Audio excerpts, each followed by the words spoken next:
Janasena party నాయకులకు, అభిమానులకు, వీరమహిళలకు, జన సైనికులకు ప్రత్యేకమైన విజ్ఞప్తి. ఈరోజు రాష్ట్ర వ్యాప్తంగా జనసేన పార్టీ అధినేత శ్రీ పవన్ కళ్యాణ్ గారి పిలుపు మేరకు జరుగుతున్నటువంటి క్రియాశీలక సభ్యత్వ నమోదు కార్యక్రమానికి సంబంధించి మునుపెన్నడూ లేని విధంగా రాష్ట్రంలో ఈ ప్రక్రియ కొనసాగుతున్న విషయం మనందరికీ తెలుసు.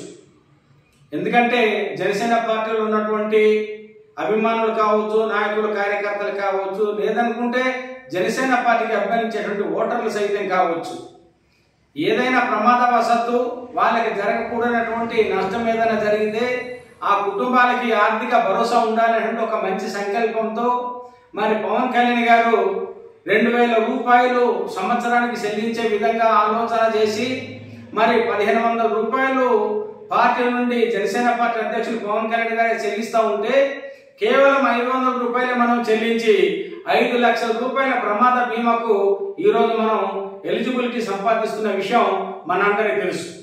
రాష్ట్రంలో అనేక మందికి దీనికి సంబంధించినటువంటి ప్రతిఫలం దక్కింది కూడా మనం కళ్ళారా చూసిన సందర్భాలు ఉన్నది.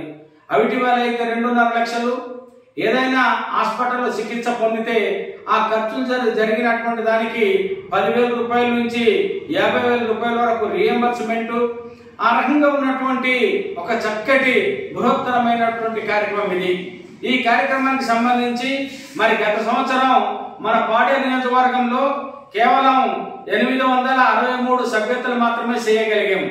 ఆ రోజు పరిస్థితులన్నీ అనుకూలించినప్పటికీ అటువంటిది ఈరోజు 18వ తారీఖు నుంచి 28వ తారీఖు అన్నప్పుడు మనకు 16వ తారీఖు నుంచే భయంకరమైనటువంటి తుఫానుతో ఏజెన్సీ అంతా అతలాకుతలమైపోయి మనకు కమ్యూనికేషన్ వ్యవస్థ తెగిపోయి కొన్ని గ్రామాలకి కరెంటు సదుపాయం లేక, ఫోన్ల సదుపాయం లేక ఎన్నో ఇబ్బందులు పడుతున్న తరుణంలో ఇన్ని రకాల అవాంతరాలని అధిగమించి 10 రోజుల కాలంలో 1330 సభ్యతలు చేయడం అనేది చిన్న విషయం కాదు.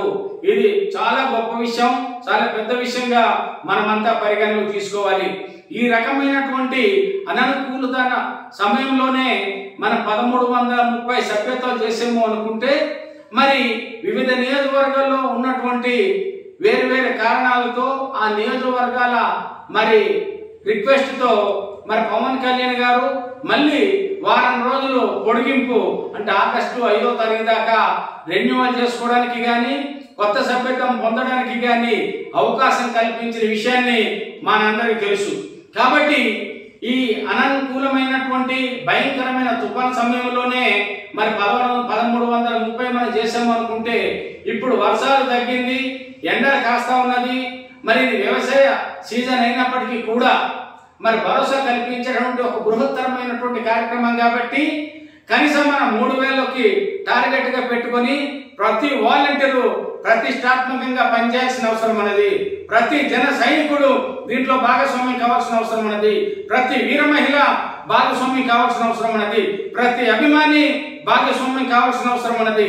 ఎందుకంటే ఈ క్రియాశీలక సభ్యత్వం యొక్క గొప్పతనం అంత గొప్పది కాబట్టి, అంత గొప్పతనంతో కూడుకున్న క్రియాశీలక సభ్యత్వం పొందడం వల్ల ఆర్థిక భరోసా పొందడమే కాకుండా జనసేన పార్టీలో సభ్యత్వం వస్తుంది, ఐడి కార్డు వస్తుంది, ప్రత్యేకమైన గుర్తింపు ఉంటుంది.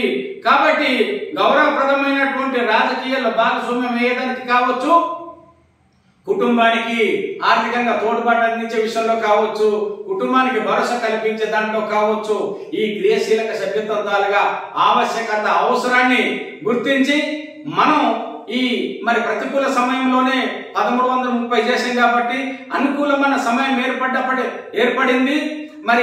రైతు వారి సీజన్ అయినప్పటికీ, మనకు వ్యవసాయపరమైన ఇబ్బందులు ఉన్నప్పటికీ, లేదనుకుంటే వేరే వేరే కారణాలతో కొన్ని ఇబ్బందులు ఉన్నప్పటికీ కూడా ఈ క్రియాశీలక సభ్యత్వం యొక్క ఆవశ్యకతను గుర్తించి మనమంతా కూడా 3,000 సభ్యత్వానికి తక్కువ కాకుండా పూర్తి చేయడానికి మనమంతా కంకణబద్ధులవుదాం, కార్యోన్ముఖులవుదాం. ఇందులో జనసేన పార్టీకి సంబంధించిన శ్రేణులందరూ కూడా ప్రతిష్టాత్మకంగా తీసుకొని భాగస్వామ్యమై మరి క్రియాశీలక సభ్యతని విజయవంతం చేయాలని చెప్పేసి మీ అందరికీ కూడా పేరు పేరున ప్రత్యేకమైనటువంటి అభినందనలు తెలియజేస్తూ మరి పేరు పేరున మీ అందరికీ కూడా భాగస్వామ్యం కావాలని చెప్పేసి మనస్ఫూర్తిగా కోరుతా ఉన్నాను. ఇట్లు మీ గంగులయ్య. జై జనసేన, జై జై జనసేన.